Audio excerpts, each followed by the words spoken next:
De esta forma hoje, não diretamente com um seminário, tem a ver com poder oferecer um panorama que localize não tanto o Kafka como a obra de Kafka em alguma perspectiva.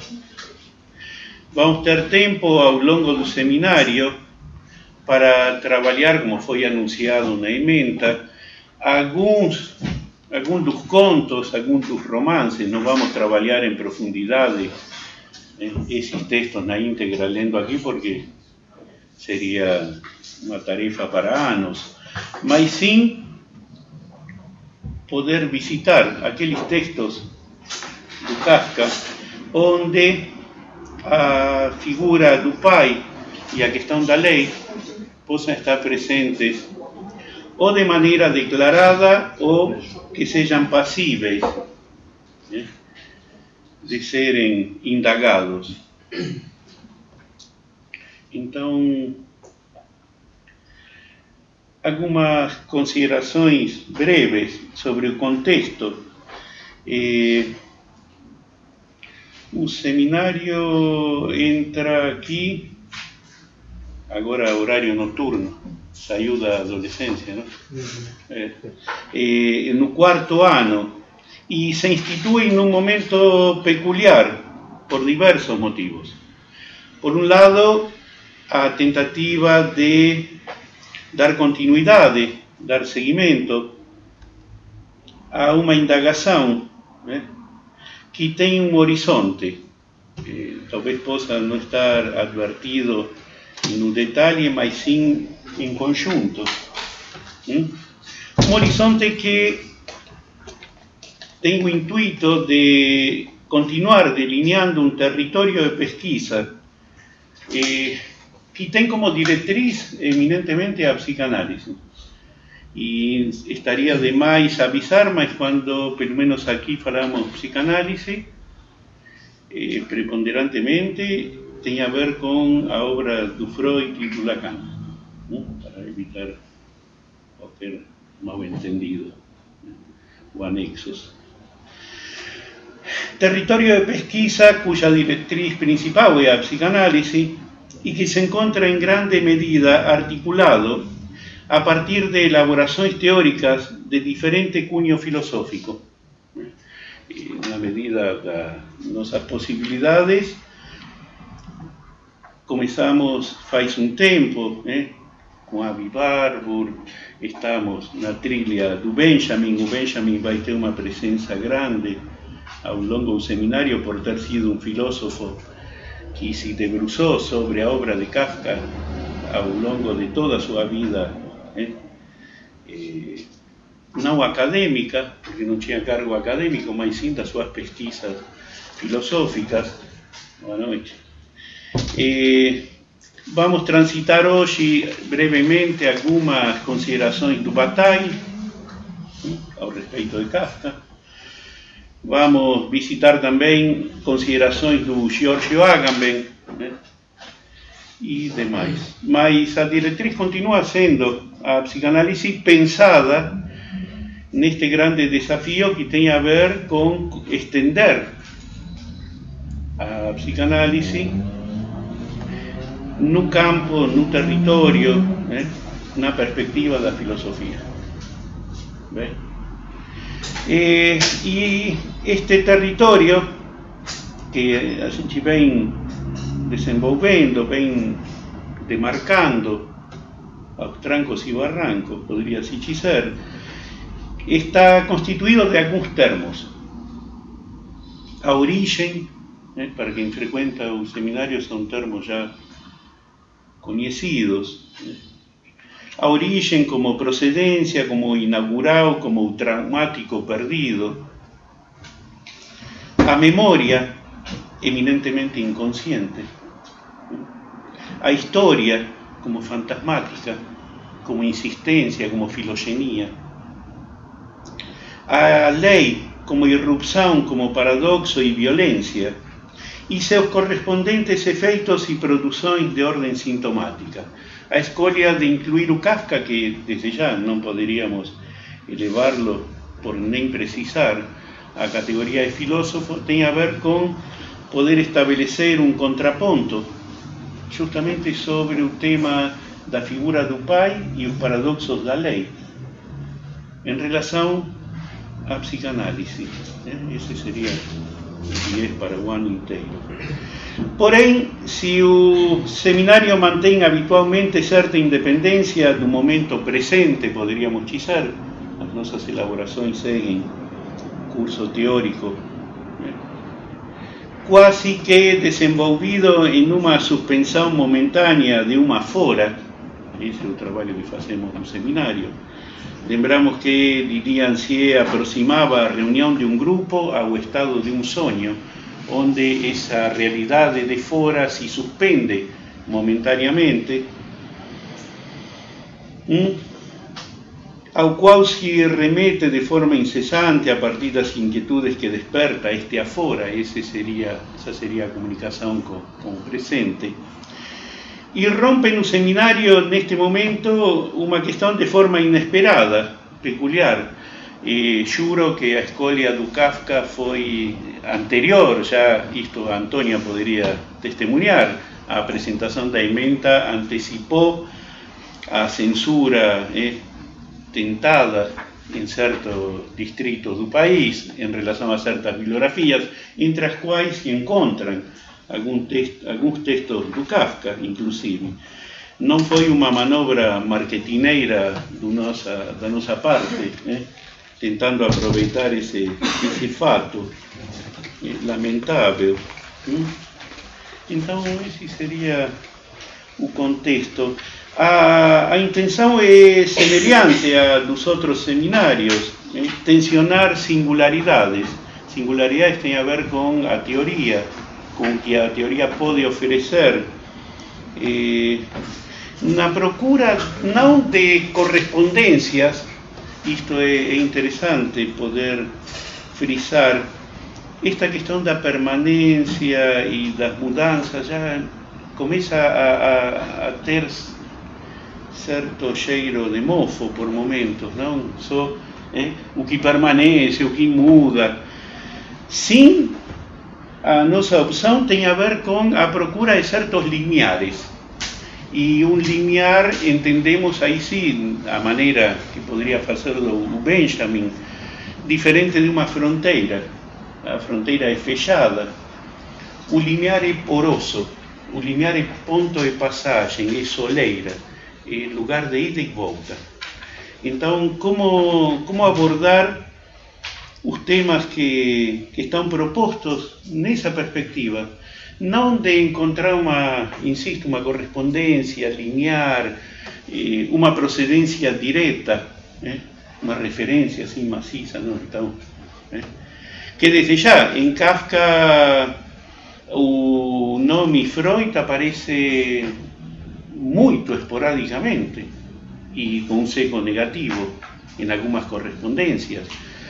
O nome Kafka não aparece diretamente na obra do Freud. Bem, então, para situar como seria a tentativa que vamos levar adiante. Distinguimos limiar de fronteira com uma impronta benjaminiana, considerando fronteira como algo regularmente fechado, que precisa uma permissão para abrir, mas volta a fechar, que não permite trânsito. Diferente de limiar, pensado como sempre de trânsito e de forma transitória, nem de partida nem de chegada, sempre em movimento na passagem de um lugar a outro. Ainda limiar como vaso comunicante, como membrana entre dois espaços. Essa é a tentativa de aproximar não só a psicanálise de perspectivas de cunho filosófico, senão agora também uma perspectiva de ordem literária, como a do Kafka. Desde já vamos evitar fazer a psicanálise de Franz Kafka, outro gênero que caiu em desuso faz tempo, por sorte, porque não se faz análise de ninguém in absentia ou in efficie, como diria Freud. Curioso, porque Kafka se tornou uma palavra com peso em si mesma, independente do nome do autor. Kafka é um significante, diríamos, que tem peso próprio, como Freud, Lacan. Curioso isso. E uma pergunta que eu entendi necessária, e talvez um momento oportuno: o que é kafkiano? O que é kafkiano? Porque pelo senso comum e pela cotidianeidade temos o costume de qualificar como kafkiano quase qualquer coisa que sai um pouco seria não do bom senso, mas do senso comum, alguma coisa assim. O que é kafkiano? Como apontando certa banalização desse termo, desse adjetivo. Talvez nas nossas pesquisas, nos nossos encontros, possa se retificar isto de o que, qual é o alcance, qual é o universo que delimita o kafkiano. E aí sim vamos precisar da filosofia. Porque, inadvertidamente ou não, indivíduos como Bataille, como Benjamin, como Agamben, se esforçaram e se esforçam em traçar determinadas linhas mestras na obra de Kafka, que impediriam reduzi-lo meramente a uma inspiração literária, e daí também a uma espécie de guinada para este convite, não, de incluir Kafka nas nossas elaborações. Não tanto pelo que os filósofos conseguem falar sobre Kafka, que é bastante, senão pela possível inspiração do Kafka nos seus textos. E desde já vamos ter que transitar com boa vontade algo da mística judaica, a Cabala, se quisermos encontrar um suporte filosófico, um suporte de pensamento, a partir do qual questões centrais da obra de Kafka teriam sido desenvolvidas. Uma influência, à primeira vista, não advertida. O próprio Kafka não faz uma grande referência a esse filão da história da filosofia, mas o Benjamin o Gershom Scholem retomam essa possibilidade, essa hipótese de que a própria obra do Kafka estivesse inspirada pelas diretrizes da mística judaica. Parece mais plausível enveredar por essa via que tentar forzar Kafka com seus contemporâneos, outros escritores, até com o pensamento da época. Parece ser infrutuoso. Não que não seja possível, mas parece haver um viés um pouco mais claro, por isto que comentávamos.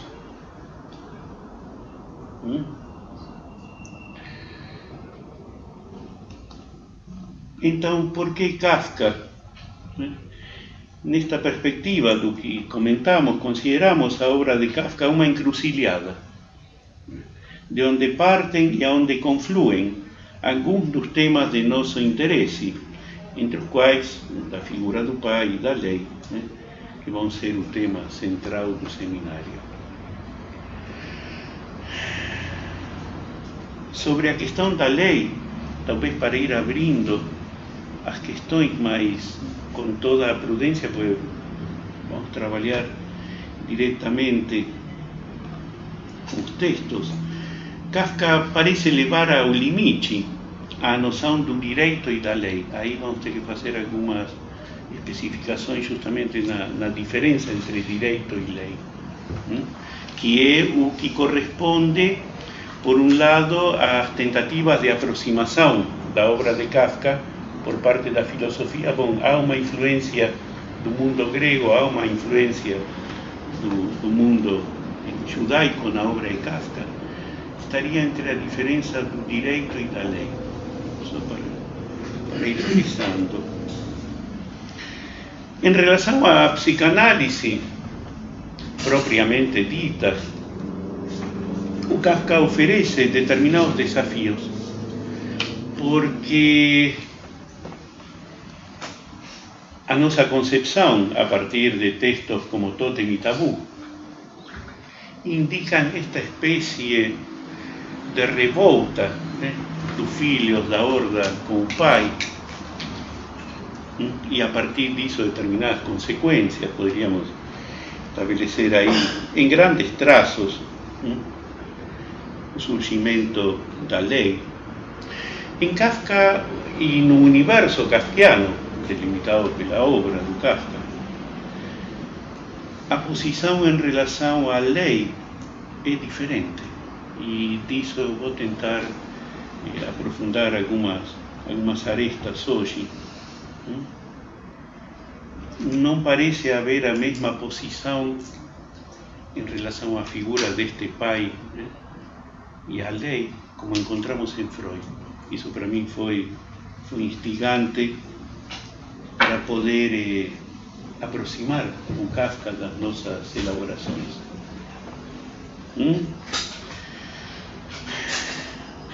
Em princípio, e assim como para introduzir essa questão, poderíamos dizer que a partir das elaborações de Freud em Tótem e Tabu e de Benjamin em um texto sobre a crítica do poder, Gewalt como violência, também Gewalt, essa sinonímia aí em alemão, poder e violência se escrevem da mesma forma, se pronunciam da mesma forma. A instauração da lei não é promovida sem aplicação de uma quota de violência. Em Freud, esta violência exercida pelo Urbater, o pai da horda, encontra o destino da repressão e, portanto, do esquecimento automático. Aí teríamos o surgimento do psiquismo, da neurose, da lei. Em Benjamin, a própria lei tem que encontrar um mecanismo para apagar a violência de origem. Isto em Freud encontramos também, o retorno do reprimido. Esta dificuldade que a própria lei tem para poder apagar a violência inicial com que se instaura. Uma violência de origem, nos termos do Benjamin. Nós poderíamos dizer uma origem da violência, inclusive. En ambos os casos, ao redor destes procedimentos, poderia-se pensar em uma falha da lei. tanto em Benjamin como em Freud. E esta questão da falha da lei abre a questão do sintoma na neurose, a questão do retorno do reprimido, e em termos do que seria o social, uma insistência de algo que não é possível de ser capturado pelos termos da lei, diríamos, algo que escapa a essa dimensão simbólica, que se torna um mal-estar na cultura, desde já. Se em Freud pode-se pensar em um estranhamento surgido da própria instauração da lei e cuja figura corresponde ao super-eu, em Kafka a relação do indivíduo e a lei é de intimidade. Em vez de estranhamento, encontramos intimidade. Uma intimidade que chega ao espanto, ao paroxismo, em textos como Ante a Lei ou Frente à Lei, onde as portas da lei estavam feitas para o indivíduo, mas lhe estavam proibidas de ter acesso até o momento de ser morto. Mas uma posição diferente que em Freud. Tanto que a porta de entrada à lei, tem a ver com esse conto, esse breve conto, esteve sempre reservada para o homem de campo, como no conto de Marras.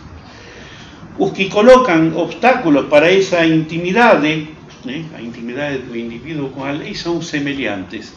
E aqui se abre todo um viés que vamos transitar com o tempo, através dos textos. Estes semelhantes são esse universo de funcionários que aparece na obra de Kafka, destinados só a demorar, a retrasar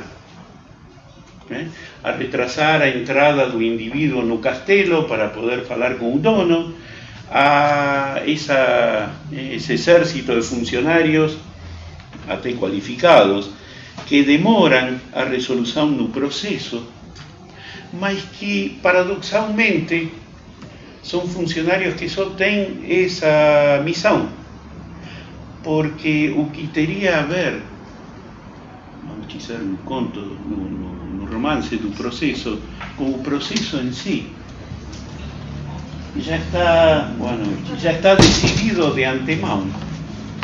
Tanto que em um dos trechos do romance, a figura principal pergunta para o seu advogado o que vão dizer os juízes, o que vão decidir sobre meu caso, na tentativa de ver se podia ser absolvido. E o advogado respondendo alguma coisa assim como: tanto faz o que eles respondam. Seria até supérfluo, porque você já é culpado. Aqui há uma filigrana. E aí sim, há uma remissão, que será motivo de nosso interesse também, a tentativa de aproximação com algumas arestas em Freud, em que a culpa e a culpabilidade já estão de início. Pouco interessa o aparato judiciário, o aparato da lei, porque o indivíduo já é culpado. E como vamos trabalhar com os textos canônicos, digamos, da obra de Kafka, os contos, os romances, para hoje eu preferi trabalhar com os diários de Kafka, com cadernos de esboços. Tem um famoso caderno em oitavas. Famoso não sei porque parece que não está publicado aqui em português, mas tem edição em francês, tem edição em espanhol, onde, através da técnica de aforismos, de pequenos trechos, e quase hoje diríamos mini contos, o Kafka vai explanando diversas situações sobre este tema. Em Freud, a sombra do pai da horda sustenta a lei. Em Kafka, os que fazem de sustentáculo da lei são estes funcionários. Desde já, boa noite, funcionários de baixo escalão, diríamos, subservientes, empregados da lei. Sobre isto, o Walter Benjamin escreve sobre esta relação com a culpa. O pai é o sancionador. A culpa o atrai como aos funcionários do tribunal. Muito indica que o mundo dos funcionários e o mundo dos pais é para Kafka o mesmo. A similitude não os honra. Está composto de apatia, decadência, sujeira. O uniforme do pai está manchado em todas partes. Sua roupa interior não está limpa. O Benjamin se refere a diversos contos onde um filho tem que lidar com seu respectivo pai. A sujeira é o elemento vital dos funcionários. Porém, de igual maneira também, o pai, nas estranhas famílias de Kafka, se nutre do filho, jacendo como uma enorme parasita sobre ele. Não só consome suas forças, consome seu direito a existir. O pai, que é o sancionador, é ao mesmo tempo também o acusador. O pecado do qual inculpa o filho parece ser uma sorte de pecado original. E aqui aos poucos vamos ir fazendo algumas aproximações com a própria palavra do Kafka. Trechos e aforismos dos cadernos em oitava do Kafka. Somos pecadores, diz Kafka, não só por ter experimentado da árvore da ciência, senão também por não ter experimentado ainda da árvore da vida. A condição em que nos encontramos é pecaminosa e isso independentemente de toda culpa. Este trecho lança uma luz potente sobre alguns dos contos, sobre alguns dos romances, na direção disto que comentávamos agora há pouco. Nem se precisaria tribunal, nem se precisaria processo. O indivíduo já é culpado. Esse é o ponto zero, esse seria o pontapé. Qualquer cheiro de semelhança com algumas observações que faz Freud sobre o supereu, sobre esse texto infelizmente pouco visitado, que é os tipos de caráter que a psicanálise descobre, poderão fazer as referências e as aproximações devidas. Bem, especialmente os que fracassam ao triunfar e os que delinquem por sentimento de culpa. Do mesmo caderno em oitavas, por que nos lamentamos do pecado original, se pergunta Kafka? Não é por sua culpa que se nos expulsou do paraíso terrenal, senão por causa da árvore da vida, com o objeto de que não comêssemos seus frutos. Ao respeito da inculpação do filho por parte do pai, Benjamin escreve: em lugar nenhum em Kafka se diz que ocorre injustamente. Primeira luz amarela para nós. É um processo perpétuo o que aqui está operando e não há causa sobre a que possa recair pior luz que sobre aquela pela que o pai se vale da solidariedade destes funcionários, destes escritórios judiciais. Talvez este seja um dos motivos de desespero e de espanto para o leitor dos textos de Kafka. Não há revolta. Não há revolta. Mesmo a configuração sendo esta que comentávamos, culpado independentemente de qualquer coisa que tenha se feito ou não, como se o veredicto já estivesse adiantado, não encontramos nas figuras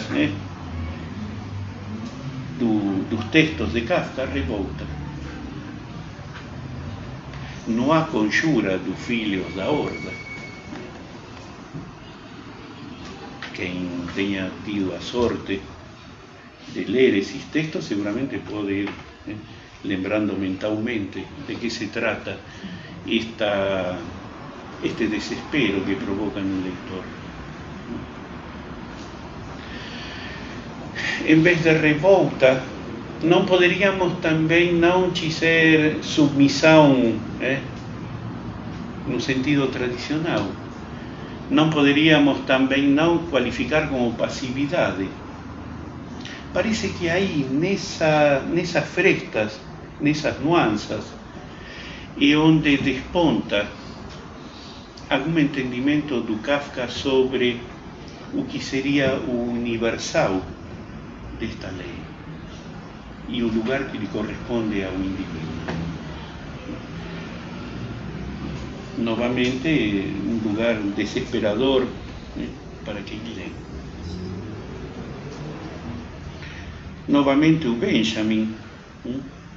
Não, agora um aforismo do Kafka, o Benjamin já passou. Só a nossa concepção de tempo nos faz nomear o juízo final com essas palavras. Na realidade, ele é um tribunal permanente. O juízo final está se desenvolvendo a todo momento. Si ya temos o veredicto, ¿de qué se trata ese eternum de ese tribunal permanente?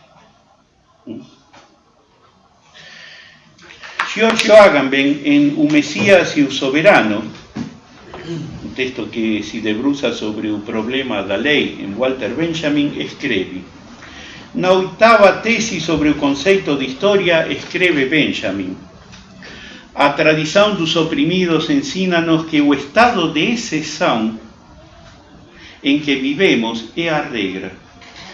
Temos de chegar a um conceito de história que corresponda a essa ideia, o estado de exceção.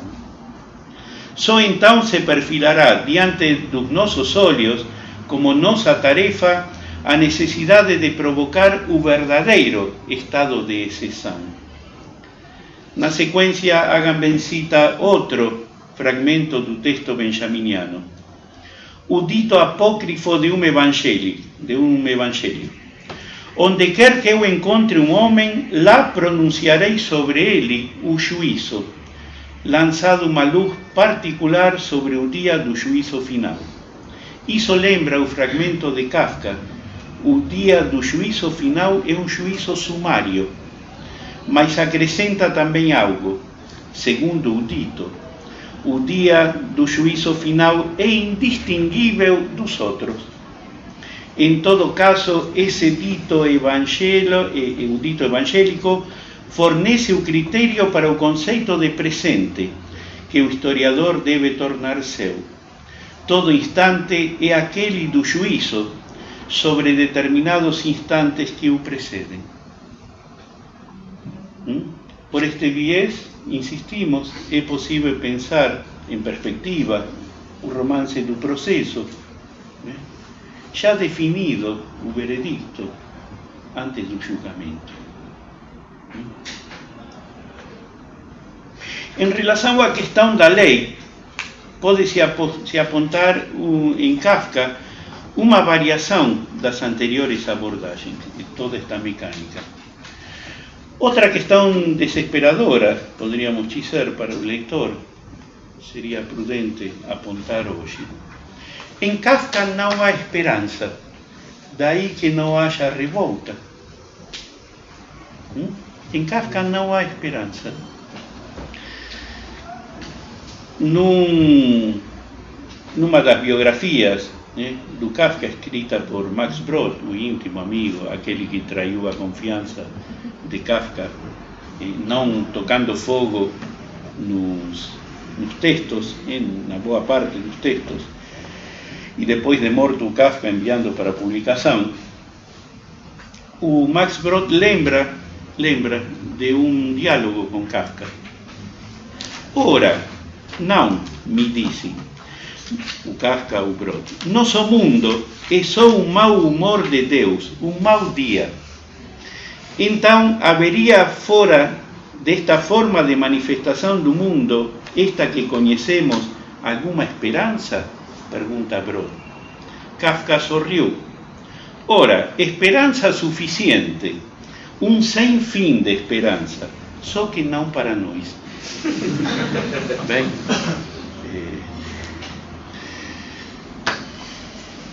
pequeno contraponto.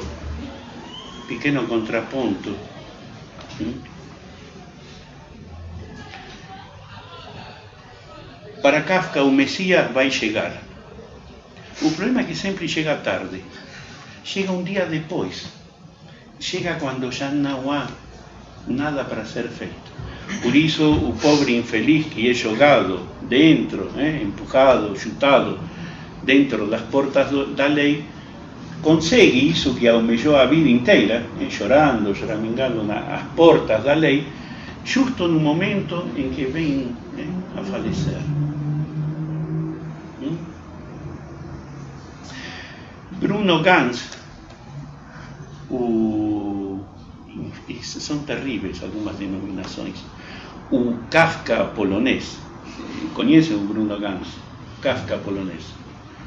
Tem uma edição bonita, acho que da Cossack Naif, com os contos completos. Se diz que o Ganz é perseguido pelo exército, pela Gestapo, na Segunda Guerra, estava às voltas com um conto que falava justamente sobre a chegada do Messias. O conto não chegou a se conhecer, pois parece que os papéis só foram roubados ou queimados quando foi preso e depois fuzilado, mas os próximos do Ganz afirmam que a linha do conto seria a seguinte, em grandes traços: o Messias chega um dia, e com isso a possibilidade de redenção do ser humano, porque disso se trata na mística judaica, a volta do Messias, da redenção. Mas o Messias chega num vilarejo, domingo à tarde, onde todo mundo está dormindo siesta, e fica confuso, porque não tem ninguém para recebê-lo. Na obra de Ganz, o Messias chega e não tem ninguém para aplaudir. Em Kafka chega, mas chega tarde, chega um dia depois. Vamos somando esta não revolta, esta aceitação. Tem alguns comentadores do Kafka que indicam que isso seria uma submissão para quem leu a carta ao pai. Encontra essa gosma obsessiva. O jovem Lancer, o homem dos ratos, poderia ter sido separado ao nascer, do autor da carta ao pai, onde acena um desgosto, mas ao mesmo tempo pareceria que se anula esse desgosto rapidamente. Há uma contemporização aí, ao não conseguir se firmar, ou não querer, frente a esse pai.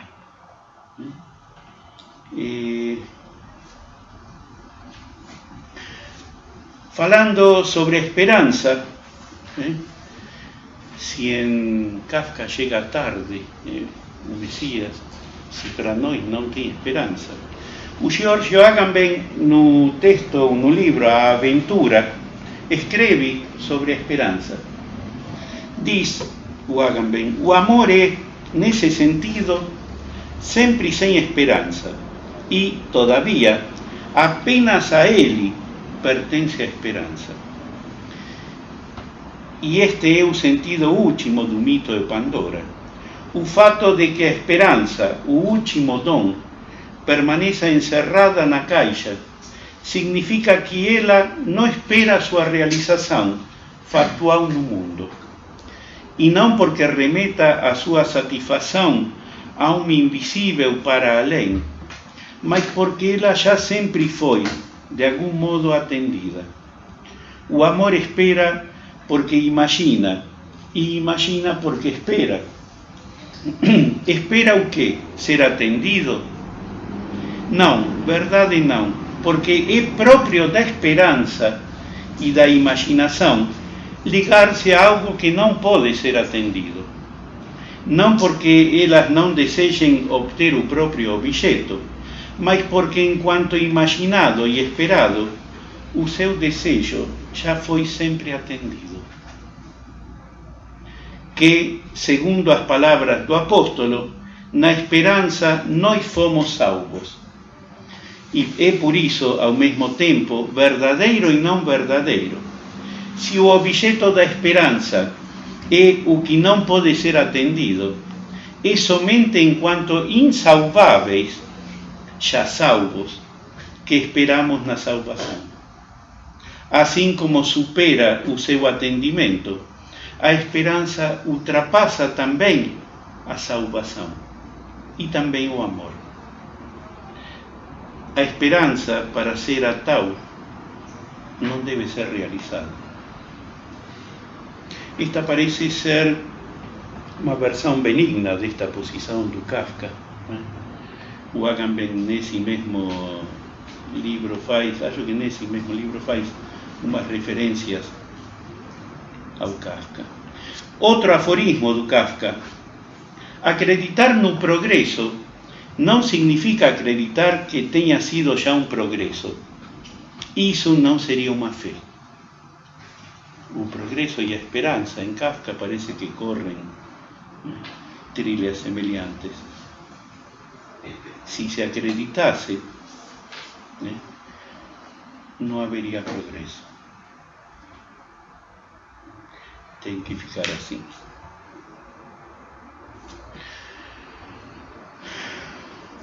Em Freud encontramos um mal-estar na cultura. A pergunta é o que encontramos em Kafka.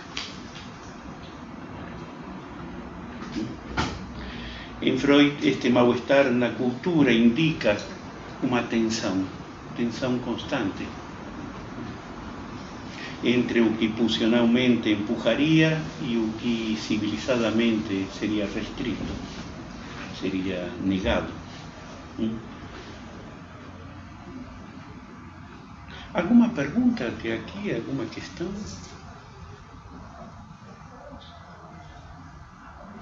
Sem muitas esperanças.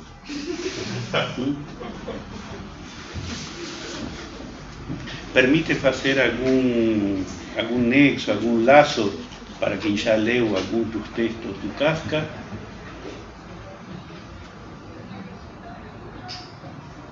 Pontinho. Por enquanto. Então vou ter que me cuidar.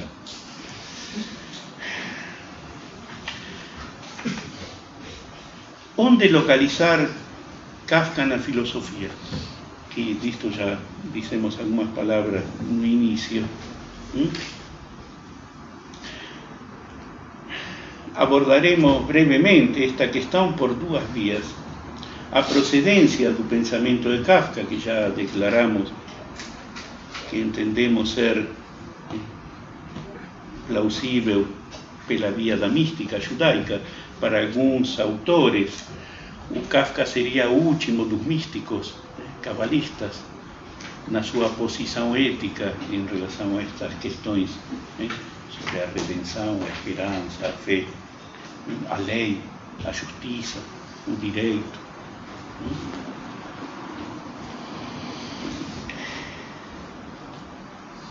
Justamente a partir da sinalização, construída a partir de uma interpretação particular da tradição mística judaica, a Kabbalah, que o autor teria realizado. Isto não vamos explanar-nos hoje de forma eloquente, porque vai ser parte do trabalho do seminário, mas pelo menos ir apontando algumas nuances. E, por outro lado, os ditos dos filósofos sobre Kafka. Esse é um outro viés. São duas maneiras de aproximar-nos. Em princípio, na tradição cabalística, o filósofo e historiador italiano Elemir Solia afirma, este é um dos comentadores que afirma isto que falamos agora há pouco, Kafka é o último grande escritor hasídico e cabalístico. A tradição cabalista se converte em fábula, conto, epigrama. Nos guetos orientais é o oásis desde o que contempla o mundo moderno. O mesmo autor descreve: os apontamentos e considerações seriam quase incompreensíveis se não se os vinculasse ao pensamento no que estão arraigados. As tradições do pensamento cabalístico em que bebe Kafka, a um pensamento criado no exílio e a solidão, que poderia dar a força para contemplar um mundo onde exílio e solidão são necessários, a um pensamento não moldado em mitos e rituais vinculados à terra e seu ciclo, porém sim à história, não refletindo um arraigo, senão uma dispersão. Exílio e solidão parecem ser parte da figura do Kafka. Exílio e solidão estão presentes ao longo da obra de Kafka. Só como vinheta para ir abrindo pelo menos a curiosidade, o centro da doutrina cabalística, escreve Solia, é a afirmação de que o nome secreto de Deus é Ain, nada, Ain em hebraico, e dali partem ramificações inumeráveis, é o grão de areia da Cabala. A respeito disto, lembramos do conto A Partida. Vamos poder ler o conto, porque são poucas linhas. Para onde cavalga, Senhor? Isto, pequeno conto de Kafka. Não sei direito, eu disse. Só sei que para fora daqui. Fora daqui. Fora daqui sem parar. Só assim posso alcançar meu objetivo. Conhece então seu objetivo? Perguntou ele. Sim, respondi. Eu já disse. Fora daqui. Esse é meu objetivo. E gostaria de que pudessem guardar esta questão do exílio, né? Por um lado a solidão, mas a questão do exílio, esta questão deste fora daqui, pues vamos fazer uma outra aproximação sobre uma possível figura topológica, a partir da qual poderíamos pensar esta posição, né, do Kafka frente à literatura, do Kafka frente ao pai, e dentro da própria obra do Kafka, né, a questão da lei e a questão do pai. Qual é o horizonte deste partir? Num outro fragmento, num outro aforismo deste quaderno em oitavas, o Kafka escreve: de certo ponto em diante não há retorno.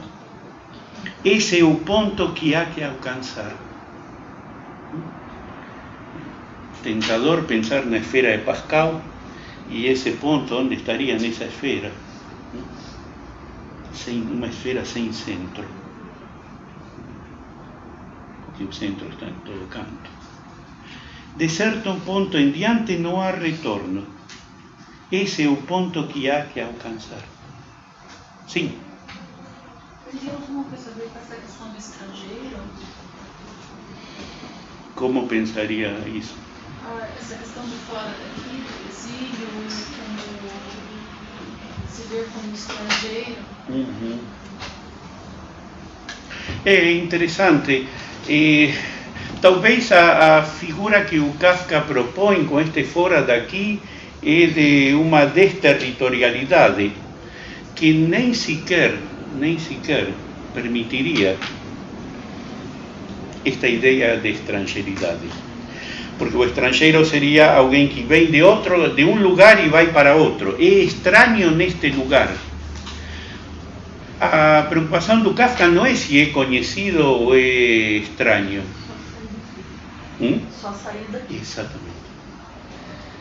Colocar o ponto de chegada sempre, né, neste aforismo, esse, a partir de certo ponto, né, não há retorno. O que seria um ponto de não retorno? Que esse seria o ponto que teria que ser alcançado.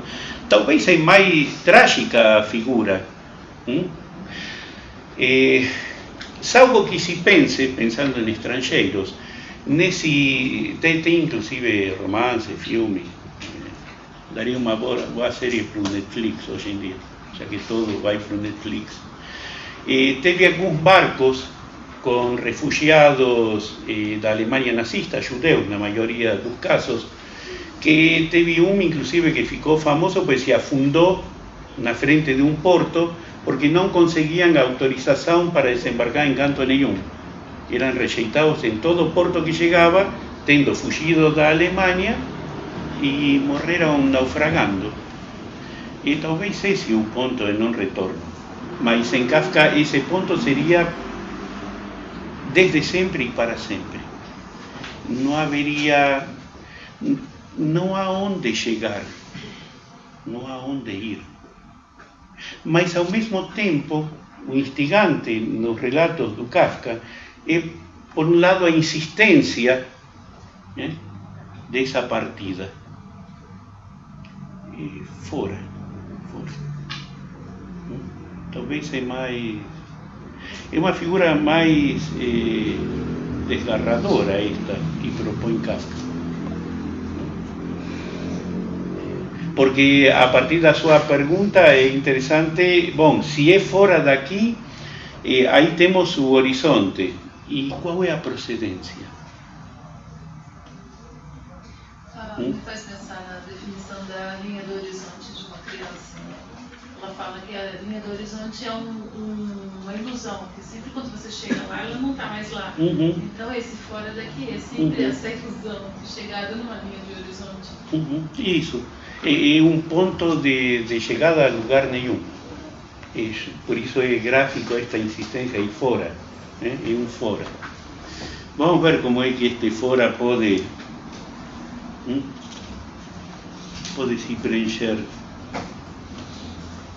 Por outro lado, temos os ditos do filósofo sobre Kafka. Eu falei que não vamos abrir toda a questão da mística judaica, porque demoraríamos alguns séculos.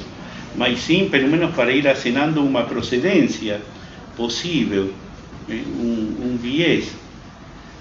Qual teria sido a inspiração para essa obra? Os ditos do filósofo sobre Kafka. O Bataille, o texto do Bataille está na literatura Yumao, e o título é sagaz, como a maioria das coisas que a gente encontra por aí. Um ensaio, uma aproximação. É preciso queimar Kafka? Se pergunta Bataille na década de 50. E esse é um debate que tem com o Partido Comunista. Porque o Partido Comunista não achava na época graça na obra de Kafka, não encontrava sustentação possível, talvez pela falta, entre outras coisas, desta atitude de revolta. E ainda esse título é proverbial, porque queimar Kafka seria, se Kafka pediu para Max Brod que ele queimasse os seus textos, se não seria a hora já de queimar Kafka junto. O texto é um alegato de por que não queimar Kafka, só para tranquilizar a plateia. Bem, isso é um spoiler para quem quiser ler. O Bataille cita o Kafka e diz: Kafka diz isto de Moisés. O fato dele não dever ver, não poder ver a terra prometida, senão na véspera de sua morte, não é crível. Essa suprema perspectiva não poderia ter outro sentido que não o de representar a que ponto a vida humana não é mais que um instante incompleto, porque esse gênero de vida, à espera da terra prometida, poderia durar infinitamente, sem que disso jamais resultasse outra coisa além de um instante. Não foi por ter tido uma vida breve que Moisés não atingiu Canaã, foi porque era uma vida humana. Isto solidário com o que estávamos comentando antes. O próprio Bataille, no mesmo texto, Kafka queria intitular sua obra inteira tentações de fuga da esfera paterna. Não devemos nos enganar com isso. Kafka nunca quis fugir verdadeiramente. O que ele queria era viver na esfera como excluído. Na base, ele se sabia expulso. Não se pode dizer que o tenha sido pelos outros. Não se pode dizer que expulsasse a si mesmo. Simplesmente, ele se conduzia de maneira a se tornar insuportável para o mundo da atividade interessada, industrial, comercial. Queria continuar na puerilidade do sonho. E aí o Bataille estende as considerações sobre certa prerrogativa que Kafka teria colocado de poder manter-se de alguma maneira infantil. Agora, infantil não infantilizado, senão justamente nesse fora, vamos dizer, do mundo produtivo, do mundo adulto. E este ser excluído permite algumas considerações. Eu gostaria, pelo menos, isto, com o tempo vamos poder sedimentar mais a ideia, né? Mas de uma certa figura topológica, como de uma figura de uma exclusão interior, né? Aí é onde deveríamos colocar a diferença com o estrangeiro, aí deveríamos colocar a diferença com aquele que é excluído. E não era o caso de Kafka, mas sim de uma certa posição, e aí está a singularidade em que se insere a obra, dessa exclusão interior. Exclusão interior que, novamente, o conto de As Portas da Lei, Frente à Lei, permite imaginar. Essas portas já estavam feitas para esse indivíduo, estiveram sempre. A questão é mapear essa posição. E se as portas da lei estavam feitas, havia uma exclusão, mas não uma exclusão em termos tradicionais. E talvez o próprio percurso, o Kafka, é tentador apelar à biografia, coisa que é perigoso. O Kafka era uma espécie de Spinoza 2.0, em certo sentido, né? E um judeu habitando o que posteriormente foi a Tchecoslováquia, mas que escrevia em alemão, né? Uma série de pequenos obstáculos aí em quanto à própria comunidade judaica, em quanto à própria comunidade tchecoslovaca, em quanto à própria comunidade germânica. Há uma impossibilidade de inclusão, mas por própria vontade, nesse ponto. Bem,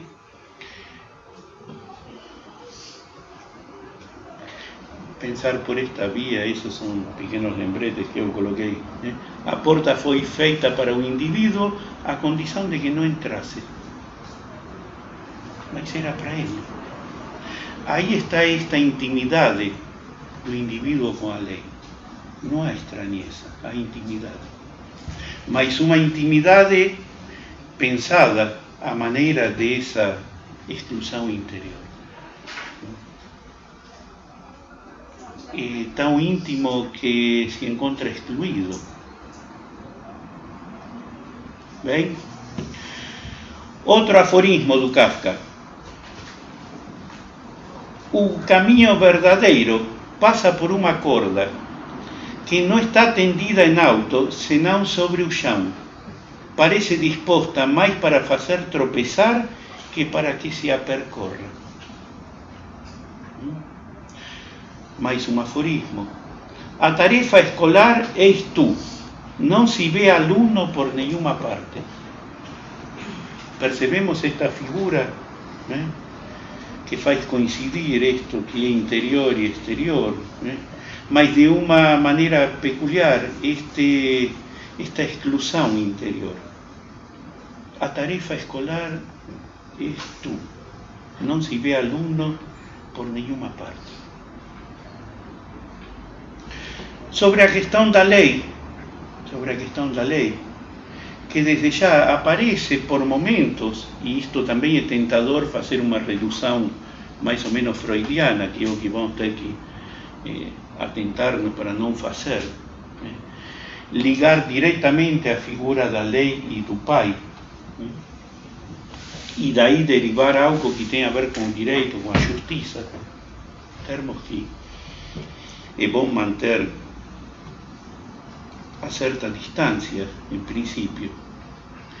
Escreve Kafka: o animal arranca o chicote da mão do amo e se açoita por conta própria para converter-se em amo de si mesmo. E não sabe que isso é só uma fantasia, nascida de um novo nó da correia do chicote proprietário. Aqui parece que está fazendo algum aceno para o Freud, não? Se açoitar por conta própria. Sim? Alguém falou? Supereusão. Isso, né? Outros aforismos que poderíamos pensar até solidários. O bem é, em certo sentido, desconsolador, escreve Kafka. Para o clube do crime, está bem, está na direção certa. O mal não pode se pagar em prestações, porém o tentamos o tempo todo. O caminho não tem fim, não pode se tirar ou agregar nada, porém cada um quer aplicar sua própria métrica infantil. Sim, debes percorrer também este outro metro, obterás mérito. Aqui parece que se abrem algumas vias para fazer umas conexões com a psicanálise. A incongruência do mundo parece, por sorte, somente de natureza quantitativa. Quem no mundo ama seu próximo comete a mesma injustiça, nem mais nem menos que quem no mundo se ama a si mesmo. Resta só perguntar-se se a primeira coisa é possível, amar ao próximo.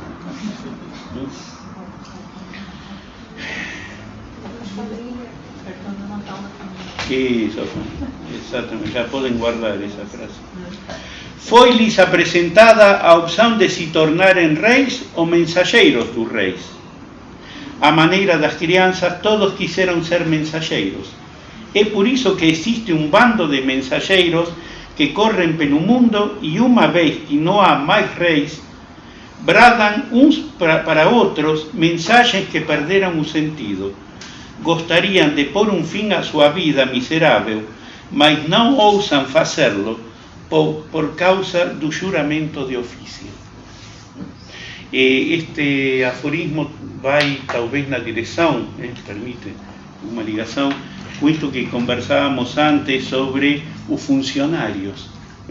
Em todo bom relato de Kafka, o acesso direto, ou mais ou menos direto, à verdadeira autoridade está vedado. Há um sinfim de funcionários, poderíamos dizer uma espécie de burocracia permanente, que impede sistematicamente o acesso à autoridade. Bem, inclusive o guardião das portas da lei é qualquer um, carrasco de baixo escalão, diríamos, não é uma verdadeira autoridade. Isto é o que com o tempo vai nos permitir fazer algumas aproximações, algumas interseções com algumas questões da psicanálise. Alguns colegas já se alertaram com esta questão do supereu, mas, insisto, não como uma tentativa de reduzir o alcance da posição em que Kafka coloca suas figuras nos textos a partir do contraponto que vai poder ser feito neste outro viés que comentamos sobre esta possível influência, sobre esta possível presença da mística judaica e esta distinção entre direito e justiça, esta ideia da redenção e os problemas que a questão da redenção traria, porque se poderia se decidir, a partir da redenção, o destino da humanidade, já o homem, o ser humano, não seria o mesmo. Esse é um entrave. O Walter Benjamin trabalha profundamente em vários textos sobre essa questão. A redenção é o que esperamos, o Messias deveria chegar, mas aí a questão é, e a partir daí, o que será da humanidade, o que será do ser humano, nesse ponto. O Kafka parece avisado dessa questão, encontrar uma maneira muito peculiar, se não de demorar, pelo menos de ganhar um tempo. Por um lado, o juízo final está sendo desenvolvido o tempo todo, é um contínuo. Então não chegaríamos nunca a essa instância. Quer dizer, o Messias nem teria que se preocupar em vir. Mas ao mesmo tempo, não resistir essa figura da submissão parece desarticular o possível percurso para a chegada desse juízo final. E uma tentativa de todas as maneiras de suspender essa dimensão temporal. Uma questão que chama a atenção também na obra. É interessante se atentar à questão da dimensão temporal, dos contos, dos romances. Sim, há um horizonte. Este horizonte que a cada passo é fora daqui, se estende. Mas, ao mesmo tempo, insisto, é tentador, mas não seria, primeiro, não seria prudente e, segundo, não levaria muito longe as considerações. Fazer uma redução mais ou menos mecânica à questão do super-eu em Freud, sem aproximações, e encontrar nessa aproximação qual é o estatuto que encontra a questão da lei e a figura do pai em Kafka, que por tabela nos permitirá revisar como um contraste, voltar sobre as pegadas do Freud e do Lacan de outra forma. Essa é a intenção do seminário. O Walter Benjamin vai na direção disto que comentamos agora. O Walter Benjamin trabalha para mim, então foi solidário com isto. Não que eu me inspirei no Benjamin, nem muito menos. Bem, alertando a um possível limite da interpretabilidade dos textos de Kafka. É um bom alerta, é um trechinho num dos textos, mas é prudente se atentar com este limite. Kafka, diz Benjamin, dispunha de uma rara força para criar parábolas, porém jamais se esgota no interpretável. Desde sempre, aliás, tomou todas as precauções imagináveis contra a interpretação dos seus textos. E isto é algo com o qual vamos ter que lidar ao longo do seminário. De que maneira está composta, de que maneira está articulada a obra de Kafka, que encontra esses entraves na possibilidade de interpretação. Desde já afastada toda a ideia de uma interpretação selvagem da nossa parte, aplicando ao Kafka um método psicanalítico, nem muito menos, mas sim as nuances, esta maneira em que Kafka dispõe da dimensão temporal. Então, frisando novamente como exemplo esta questão do juízo final que está se desenrolando a cada instante, quer dizer, não há ponto de chegada. Como poder pensar a partir dessas coordenadas? O próprio Benjamin, por mais que se furte a declará-lo, seguramente, sofre certa inspiração do Kafka quando pensa na questão da história. Em Benjamin há uma recusa, assim como em Freud também, e em perspectivas diferentes. A recusa de qualquer possibilidade de imaginar um tempo linear, progressivo da história.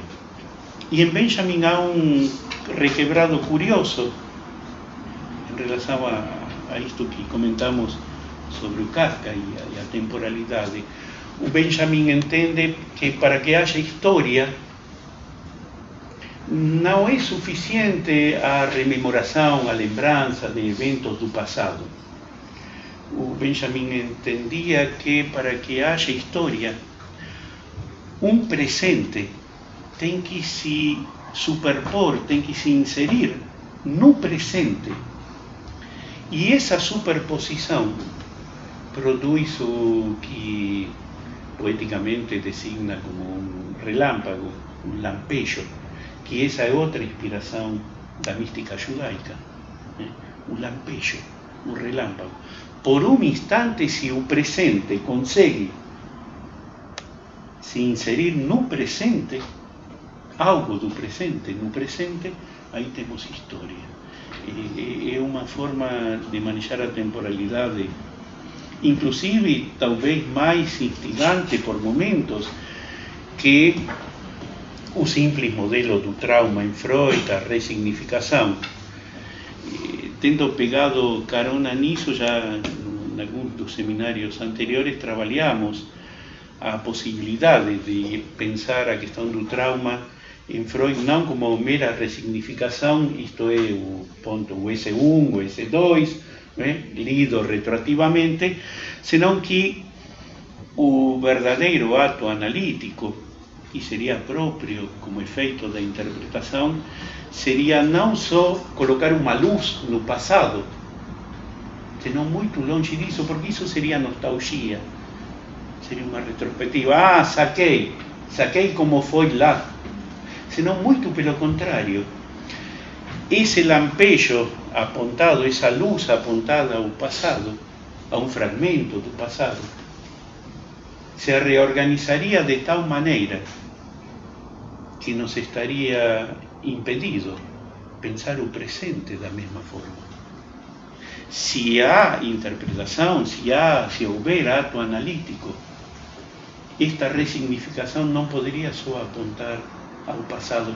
Não se trata de um lapso de consciência, de um entendimento, de um esclarecimento, senão justamente a ressignificação se completaria em que este fragmento do passado, uma vez interpretado, possa reformular o próprio presente. Aí haveria interpretação. E digo isto, confessamos as fontes, as pegadas. Mas essa é uma interpretação refinada sua sobre a memória e a história de Freud. Isso. Não falta elementos para mostrar que ela é constituída de fragmentos que se remetem e que fazem da temporalidade uma sucessão.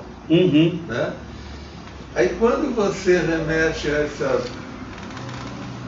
paralelo com o Kafka, talvez eu gostei muito de uma colocação que você disse que traz essa sensação de solidão, E me parece, do que eu li dele, me sentia isso menos do estrangeiro e mais não é o desconforto do lugar. Não. É o estar sozinho. Isso, não é o banzo, não é o desgosto, não é a nostalgia, não há nostalgia. Ele está sozinho.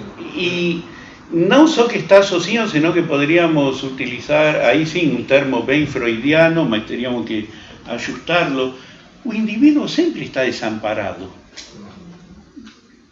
Sempre está desamparado. Mas eu acho que no processo, no castelo. Acho que não é nem desamparo, no sentido que vai não, por isso digo, deveríamos ajustar o termo, mas como esse desamparo, vamos voltar, deixamos desamparo, mas sim para poder pensar durante o seminário. Esse autoexílio, essa, como era que falávamos antes, essa exclusão interior, essa seria a posição, como pode se tornar uma estratégia, no final das contas?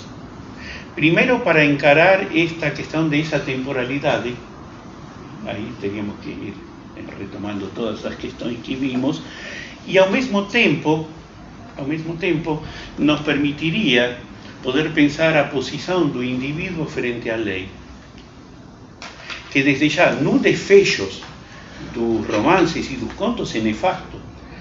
O personagem do processo termina morto, chutado, nem sequer fuzilado, enforcado, no fundo, na porta do fundo do tribunal, arrastado das portas da lei, vai nessa mesma direção, e outras figuras semelhantes. E eu estou, e isso é um trabalho que está em andamento, haveria uma posição ética possível a partir dessas considerações? Não só um ato de sobrevivência. E aí, sim. Será que essa relação que aparentemente é mal explicada entre o futuro e o passado da Kafka, não tá aí essa tentativa, e aliado à questão da solidão, não está aí essa tentativa de fato que você atribui ao Freud, onde ele realmente traz o presente como matéria-prima para viver a presença? Não é assim que se vive a presença? Desesperado do passado, desesperado do futuro. Mas ao mesmo tempo com uma peculiar e estranha ligação, porque não se trata de um imediatismo do presente, tanto que em Freud está este trabalho de resignificação e esta, vamos dizer, necessidade de contemplar esse fragmento do passado. Mas sim, acontece que uma vez revisitado esse passado, o presente já não pode ser o mesmo, já não é o mesmo. Não dá para habitar no presente da mesma forma. Poderíamos dizer retificação subjetiva, na cadeia de significantes, algo se modificou, da forma que quiserem. Mas a posição do indivíduo, insisto, se houve ato analítico, se houve interpretação. E nesse ponto, desde já, cabe, e não poderíamos furtar-nos, a pensar o que é que excede desse passado que se reapresenta no presente. Em Benjamin encontramos esta questão, quando eu comentava a questão da instauração da lei, vai na via de um encontro com totem e tabu, de alguma forma. Toda lei, para ser instaurada, precisa aplicar uma violência de origem. Obrigado.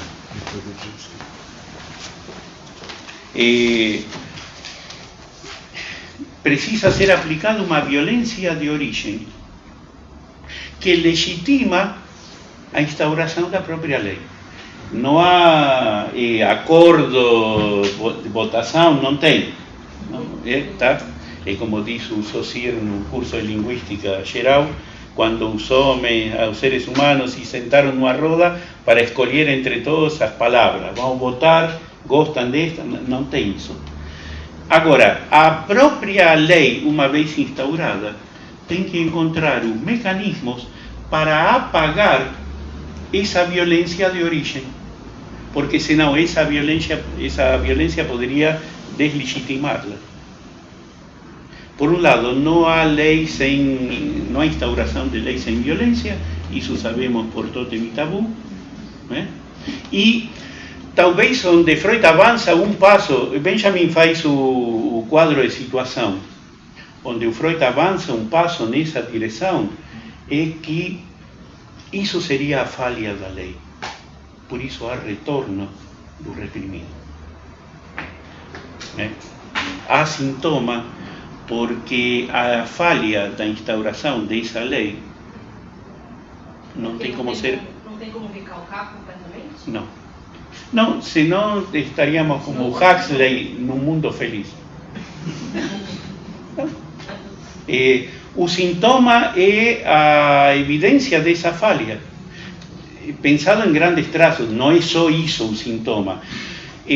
O Oscar Mazota, um psicanalista argentino, propunha uma figura que já pessoas que comparecem no seminário e pessoas que comparecem a outros cursos devem estar cansados já de ouvir, mas vamos como um mantra, mais uma vez, pelo menos para os que não conhecem, os que não têm a fortuna de conhecer a ideia. O Mazota entende que esta questão da função paterna se nos apresenta como um conto de fadas aos analistas, não, o corte, ou açougueiro ou cirurgião, o pai, corte. Nada disso. O Mazota alude, antes do que ao corte, a um desgarro. Produz fiapos. E, graças aqui a nossas colegas presentes, eu aprendi em português um termo muito bonito que vem da costura, o esgarçado. Ambas partes ficam esgarçadas, ficam fiapos. Porque senão é uma historinha, mas por quê? Vamos colocar uma proporção, porque poderia ser uma historinha isto que eu digo, se não encontramos uma proporção teórica. Ao esgarçado ficam fiapos, porque o que herdamos de uma geração para outra é a falha dessa lei. Quem hoje exerce a função paterna foi filho e sofreu o mesmo esgarçado. Então, por tabela, por estrutura, por obrigação, não por imperícia, desde já não é imperícia, não há outra forma.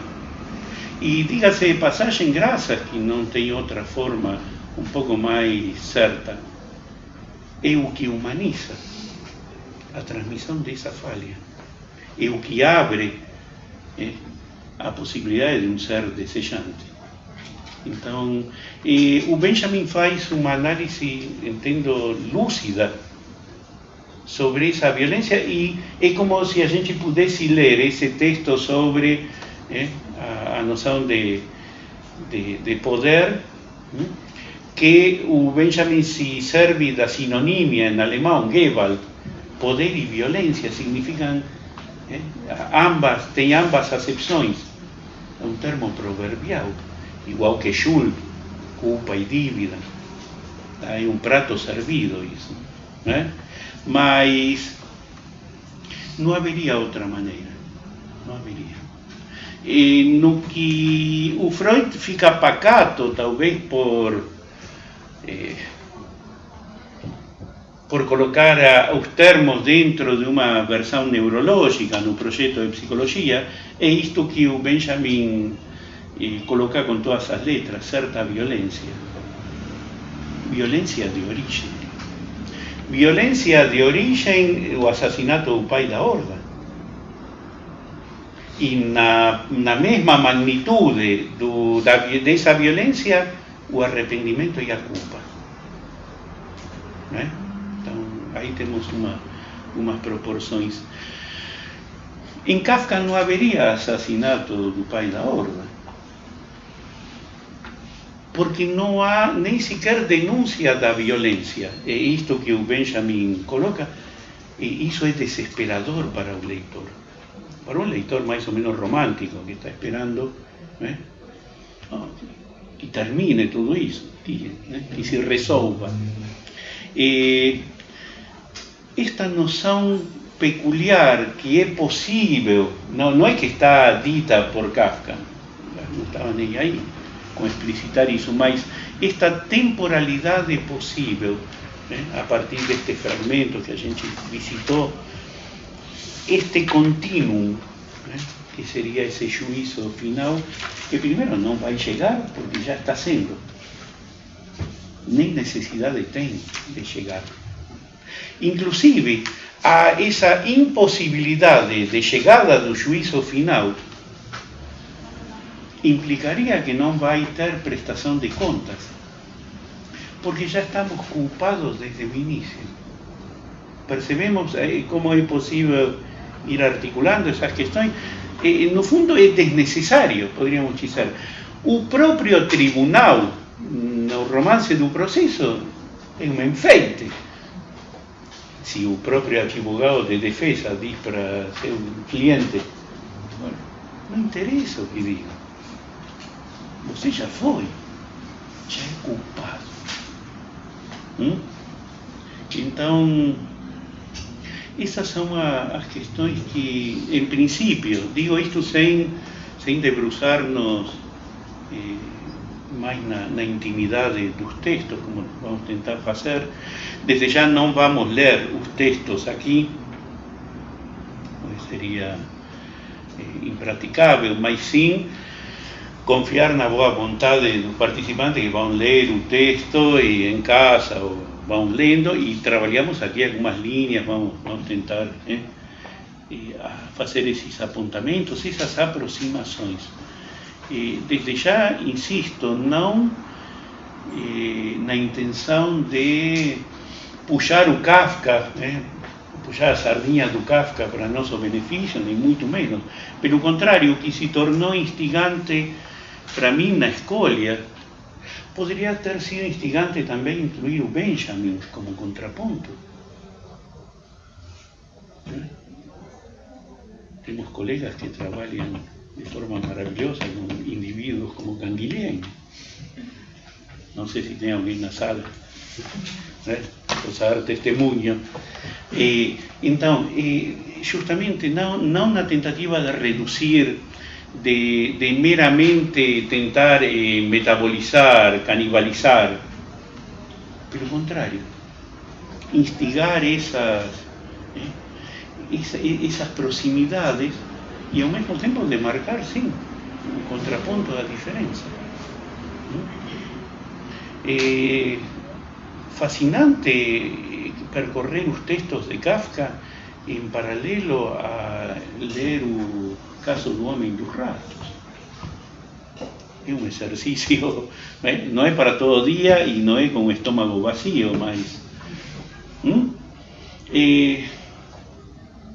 E talvez esta coisa descarnada, esta posição descarnada que aparece em Kafka, nos permita voltar por outra via a certas ilusões freudianas que podem se instalar em termos terapêuticos, em termos de perspectiva, e aí sim voltar a uma externa cultura por outras vias, e encontrar talvez a Freud em sua potência, em contraponto com essa posição do Kafka. Digo, é um diálogo que se abre, mas que não tem a intenção de ser encerrado com algumas linhas. Bom, isto aqui, assim, fazemos, colocamos um lacinho, passamos a outra coisa. Tomara que seja estimulante e que desperte certa curiosidade, para quem quiser continuar acompanhando o seminário. É a primeira vez que fazemos algo assim, pois sempre começamos de maneira bem obsessiva, já com os slides, já vamos por um tempo curto, não? Mas a intenção hoje foi abrir arestas, abrir nuances. E sim, vamos tentar dar conta do possível ao longo do seminário. falamos pouco de Lacan, e o Lacan está no cartaz de divulgação. Pelo que eu andei vendo, o Lacan se refere ao Kafka 2 ou 3 vezes, no máximo, e para o próprio benefício, num dos seminários, quando está falando do Toro. Não é do Kafka, nem da obra. E como falávamos antes, o Freud ignora olimpicamente, apesar de ser paisano do mesmo, de um rancho próximo, de nascença, os lugares na antiga Checoslovaquia. Interessante isso. Parece que essa região foi um celeiro. Foi um celeiro. Pelo menos até a chegada à invasão dos alemães. Perguntas, questões? Sim, por favor. Eu fiquei pensando nisso que você falou parece que ele constrói as obras em volta de um núcleo de possibilidade, né? Esse núcleo do sentido, né? De você conseguir encontrar uma analogia fácil. Então o funcionário é outra coisa. Isso, é um subrogado do pai, isso e tal. Mas ao mesmo tempo é uma impossibilidade que não é igual, por exemplo, do Finnegan's Wake, do Joyce. Que parece uma impossibilidade mais localizada, assim, essa do Kafka. Porque ela permite várias interpretações, né?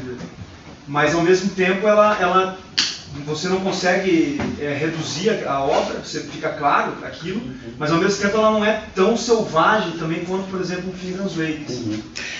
Talvez em Joyce o problema é da semântica e da gramática, como que estava volta Joyce. Esto pensado lacanianamente, digo. En Kafka, sim. Talvez aí, nesse ponto, eu me autorizo a, pelo menos, acenar aqui, e vamos tentar ver como podemos viabilizarlo, esta presença, esta referência forte da mística judaica. Porque talvez, sem a descrição adequada desta temporalidade onde parece que acontecem as coisas no mundo de Kafka, né? Esta prerrogativa que ele coloca, que já está nos aforismos, aparece como sintetizado, aparece declarado assim mais explicitamente. Somos culpados, somos pecadores, independente do que possa vir a acontecer ou do que tenha acontecido. E a questão de ser pecadores traz já consigo a culpabilidade, o veredicto já está anunciado antecipadamente. Sem essas coordenadas, talvez a aproximação ao bojo da obra, e você coloca em termos que me são gratos, e não pensando um conto ou outro, não uma comparação de um relato com outro, senão pensando a obra em perspectiva. E sim, fica mais dificultado. Resta, e esta é uma aposta que está, para mim, em andamento, nas elaborações, é possível extrair ou vislumbrar uma posição ética. Digo ética e não somente moral, porque a questão moral está bastante chacoalhada, está bastante abacalhada nas figuras de autoridade do Kafka, começando pelo pai, seguindo pelas instituições, e demais. Mas sim uma questão ética.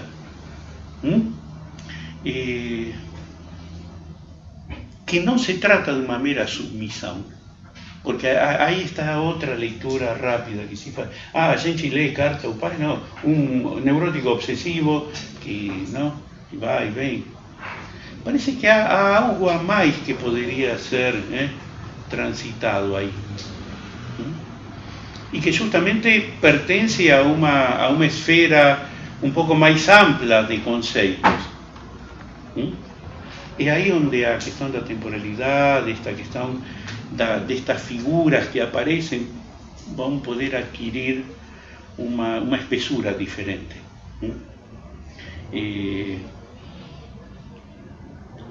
falávamos do Gans, no Bruno Gans, esta possível chegada do Messias é um passo de comédia fantástico. Não deixa de ser trágico que o Messias chegue e não tenha ninguém com quem encontrar-se, mas não pelos mesmos motivos que talvez em Kafka. Em Kafka o Messias chega, como diz para o Max Brod, não, esperança, montanhas de esperança, mas não para nós. E como não tornar isso rapidamente a um pessimismo? Subtrair-nos desses lugares assim comuns, tentar transitar, tentar construir essas filigranas que atravessam os textos, para poder voltar aos mesmos textos de outra maneira. E aí sim, esse diálogo, esse contraponto permanente com a psicanálise. Bem? Mais questões, perguntas? Bom, para quem se sentiu tocado por este espanto, então as aulas vão ser neste horário, às terças, 7:30 da noite. Sei que tem colegas que participam do seminário e das disciplinas que tem antes, então já ficam, tomam um café e vêm. Tá bom? São todos bem-vindos.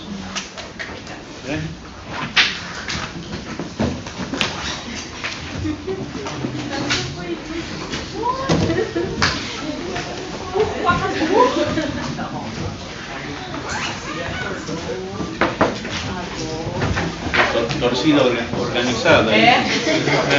Tô vendo. Tchau. Amanhã não tem.